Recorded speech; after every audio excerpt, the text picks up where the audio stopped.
Après avoir été chassés du Mali et du Burkina, les Français avaient taxé l'essentiel de leur présence militaire au Niger.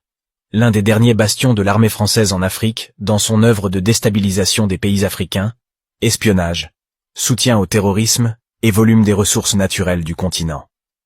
Comme le malheur ne vient jamais seul, dit-on, le récent coup d'État du général Siani au Niger a encore plus bouleversé les plans machiavéliques d'Emmanuel Macron à bout de souffle.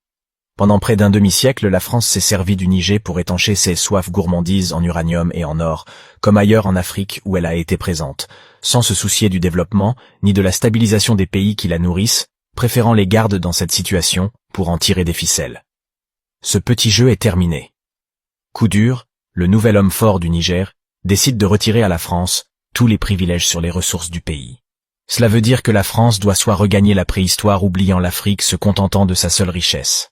Les médias, parler dans des chaînes de télévision pour vivre puisque l'Afrique n'appartient désormais qu'aux Africains, et c'est à eux seuls de décider avec qui ils veulent faire affaire soit tenter une guerre.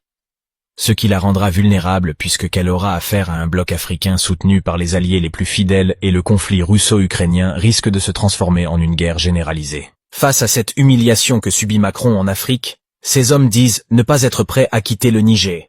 Ils le disent haut fort qu'ils ne quitteront pas ce pays pour des raisons économiques, militaires et stratégiques. Cela est une absurdité. Comment pourrait réagir son pays si ces propos étaient tenus par des migrants africains? Monsieur Macron, vous avez votre pays. Allez-y installer autant des bases militaires que vous désirez. L'Afrique n'est pas votre champ, ni votre grenier, encore moins les Africains ne sont pas vos sujets.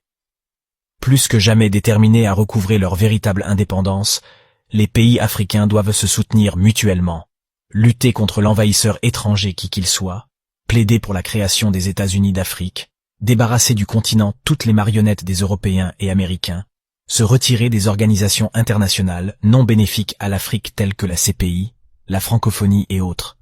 C'est à ce moment-là que l'Afrique pourra amorcer le chemin vers la reconquête de sa superpuissance d'antan et inspirer le respect des autres. La France, quant à elle, paiera de tous les mals qu'elle a causés en Afrique, tous les chefs d'État qu'elle a assassinés. Elle retournera sans doute à la préhistoire.